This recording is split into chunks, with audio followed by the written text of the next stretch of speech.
Hello friends, welcome back to the next video. दोस्तों, स्वागत करते हैं आपका आपके अपने यूट्यूब चैनल बोर्ड टेस्ट में।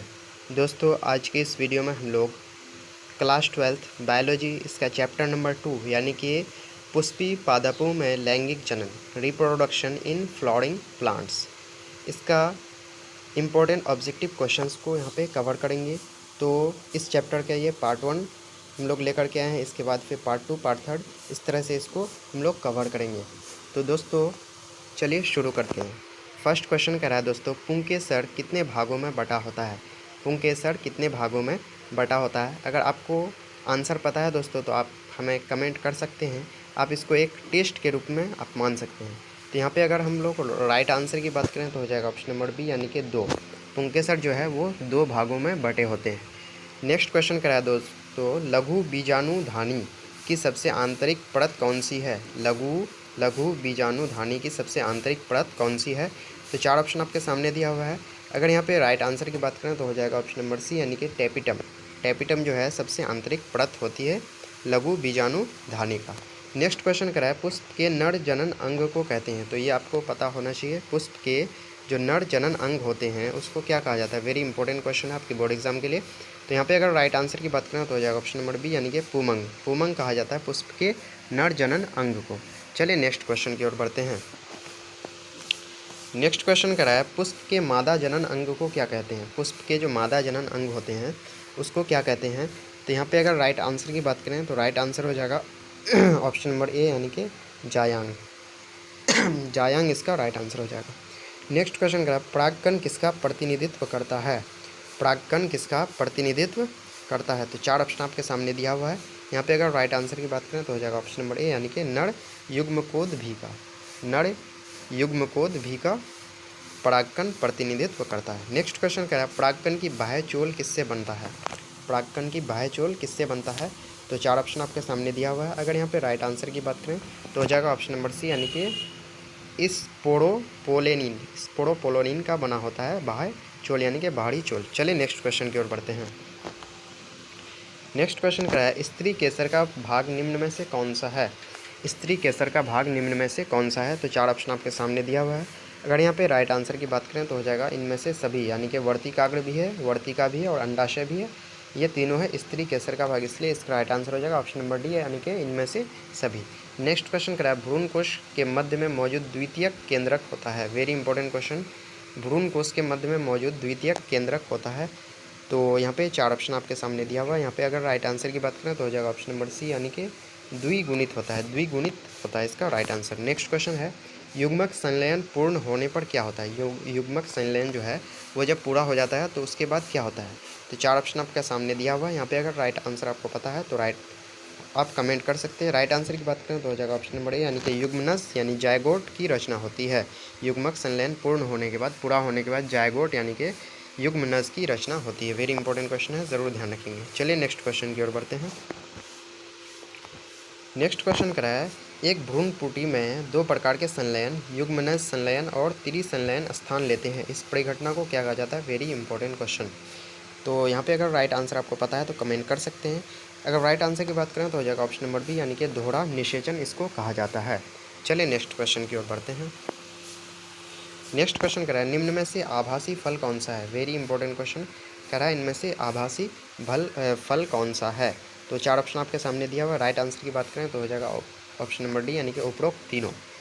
स्ट्रॉबेरी, अखरोट, सेब, ये तीनों क्या है? आभासी फल के नाम से इसको जाना जाता है।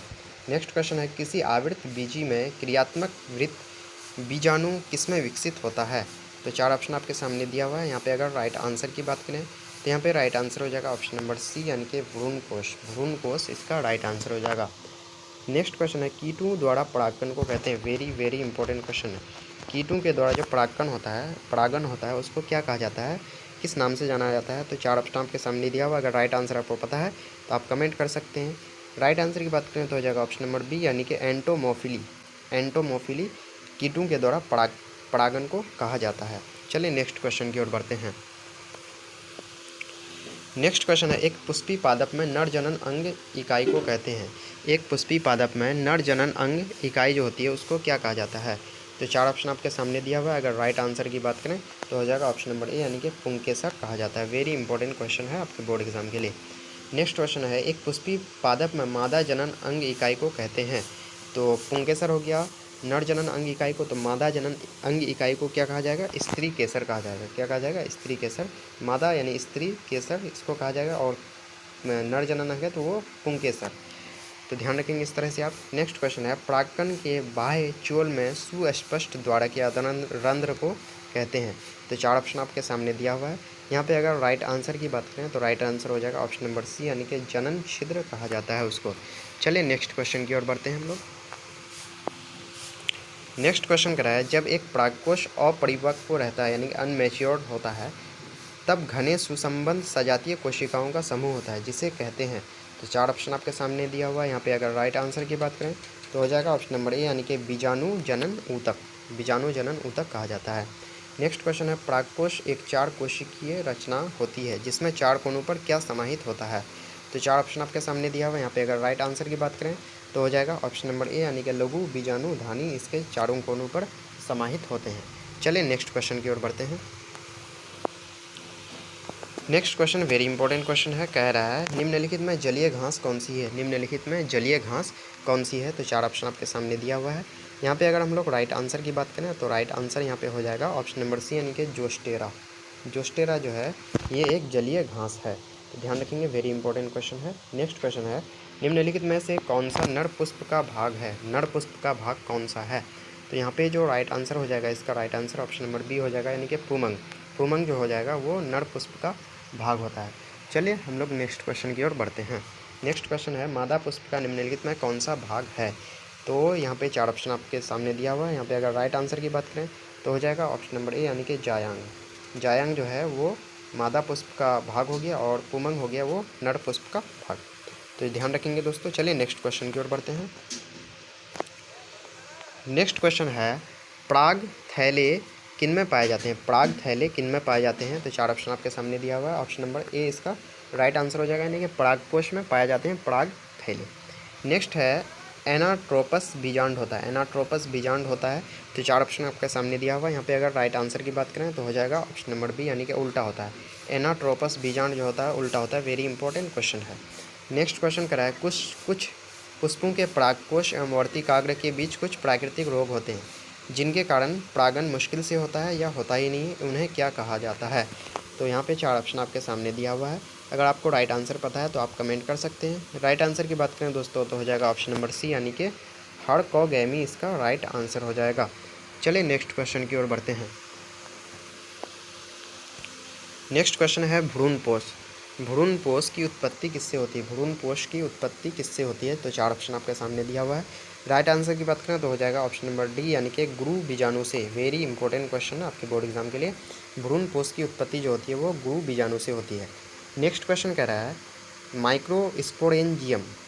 माइक्रोस्पोरेंजियम की आंतरिक भित्ति जो पोषक होती है उसे क्या कहते हैं? तो 4 ऑप्शन आपके सामने दिया हुआ है। राइट आंसर की बात करें तो हो जाएगा ऑप्शन नंबर सी यानी कि टैपिटम कहा जाता है उसको। नेक्स्ट है, सेमल में किसके द्वारा परागन होता है? Very important question. सेमल में जो है वो किसके द्वारा परागन होता है? तो 4 ऑप्शन आपके सामने दिया हुआ है। राइट आंसर की बात करें तो हो जाएगा ऑप्शन नंबर ए यानी कि चमगादड़ के द्वारा परागन होता है सेमल में। चलिए नेक्स्ट क्वेश्चन की ओर बढ़ते हैं। नेक्स्ट क्वेश्चन है, इनमें कौन द्विगुणित है? इनमें कौन द्विगुणित है? तो 4 ऑप्शन आपके सामने दिया हुआ है। अगर राइट आंसर की बात करें तो यहाँ पे इसका राइट आंसर हो जाएगा ऑप्शन नंबर सी यानी कि द्वितीयक केंद्रक। द्वितीयक केंद्रक इसका राइट आंसर हो जाएगा। नेक्स्ट क्वेश्चन है दोस्तों, पौड़ोगैमी में पराग नलिका किससे होकर भ्रूणपोष तक पहुँचती है? पौड़ोगैमी में पराग नलिका जो है किससे होकर भ्रूणपोष तक पहुँचती है? तो यहाँ पे अगर राइट आंसर आपको पता है तो कमेंट कर सकते हैं। राइट आंसर की बात करें तो हो जाएगा ऑप्शन नंबर सी यानी कि माइक्रोपाइल। माइक्रोपाइल के द्वारा कहाँ पहुँचती है? भ्रूणपोष तक पहुँचती है कौन? पौड़ोगैमी में पराग नलिका। नेक्स्ट क्वेश्चन है, आवृत बीजी पादप में बीज के निर्माण के समय द्वितीयक केंद्रक परिवर्तित हो जाता है। तो 4 ऑप्शन आपके सामने दिया हुआ है। राइट आंसर की बात करें तो हो जाएगा ऑप्शन नंबर बी यानी कि भ्रूणपोष में। भ्रूणपोष में क्या हो जाता है? परिवर्तित हो जाता है द्वितीयक केंद्रक। चलिए नेक्स्ट क्वेश्चन की ओर बढ़ते हैं। नेक्स्ट क्वेश्चन कह रहा है, परागकोश भित्ति में इनमें से कौन सा नहीं होता है? वेरी इंपॉर्टेंट क्वेश्चन है। कह रहा है परागकोश भित्ति में इनमें से कौन सा नहीं होता है? तो 4 ऑप्शन आपके सामने दिया हुआ है। राइट आंसर की बात करें दोस्तों तो हो जाएगा ऑप्शन नंबर डी, यानी कि इंटेगुमेंट जो है वो नहीं होता है। परागकोश भित्ति में इंटेगुमेंट ये नहीं होता है। नेक्स्ट क्वेश्चन है भ्रूण कोश में निम्नलिखित में कौन सा नहीं होता है। वेरी इंपॉर्टेंट क्वेश्चन है। तो भ्रूण कोश में कौन सा नहीं पाया जाता है, तो इसका राइट आंसर हो जाएगा ऑप्शन नंबर सी, यानी कि गुरु बीजाणु जनन कोशिका। चलिए नेक्स्ट क्वेश्चन की ओर बढ़ते हैं। नेक्स्ट क्वेश्चन है परिभ्रूण कोश यानी कि पेरिस्पर्म किसका बचा हुआ भाग है।